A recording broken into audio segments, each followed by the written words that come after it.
અમદાવાદ ગ્રામ્યના કણભા પોલીસે social media મારફતે હિન્દુ યુવકની ખોટી ઓળખ ઊભી કરી સગીરાનું ઓનલાઈન જાતીય શોષણ કરનાર આરોપીને ઝડપી પાડ્યો.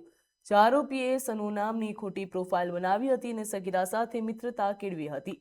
ત્યારબાદ અશ્લીલ વિડીયો મોકલી અને ધમકીઓ આપી શારીરિક સંબંધ માટે દબાણ કર્યું હોવાનું પોલીસ તપાસમાં સામે આવ્યું છે. તેમજ કણભા પોલીસે ટેકનિકલ સર્વેલન્સ અને સાયબર વિશ્લેષણના આધારે મધ્યપ્રદેશના ગ્વાલિયરથી આરોપી સિબ્બુ ઉર્ફે સોનુને ઝડપી પાડ્યો હતો અને પોલીસે આરોપી સામે બીએનએસ, પોસ્કો તેમજ આઈટી એક્ટ હેઠળ ગુનો દાખલ કરી વધુ તપાસ હાથ ધરી છે.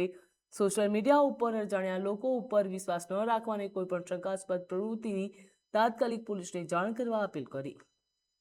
ઘરે આવી અને તેની માતા જે છે તેને ધ્યાન પર આવ્યું કે એની દીકરીના વર્તનમાં બદલાવ આવેલ છે ને તેણે તેની પૂછપરછ કરતા તેણે સમગ્ર હકીકત જણાવેલી કે આ સોનુ નામનો જે યુવક છે જેના એ સંપર્કમાં હતી એ ખરેખર ગ્વાલિયર મધ્યપ્રદેશ ખાતે રહેતો એક બિટ્ટુ ખાન રહીશ ખાન નામનો યુવક છે.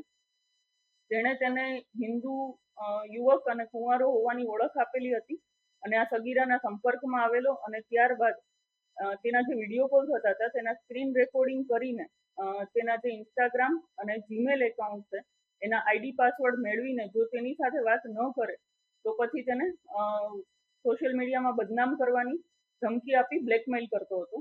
આ સમગ્ર હકીકત સગીરાની માતા દ્વારા પોલીસ સ્ટેશન જાણ કરવામાં આવેલ અને કણભા પોલીસ સ્ટેશને આ સમગ્ર બનાવ બાબતે બીએનએસની કલમો, આઈટી એક્ટ અને પોક્સોની કલમ હેઠળ ગુનો દાખલ કરેલ છે. આ ગુનાની તપાસ જે છે Kanbha police inspector CB Jadeja નાઓ ચલાવી રહ્યા છે.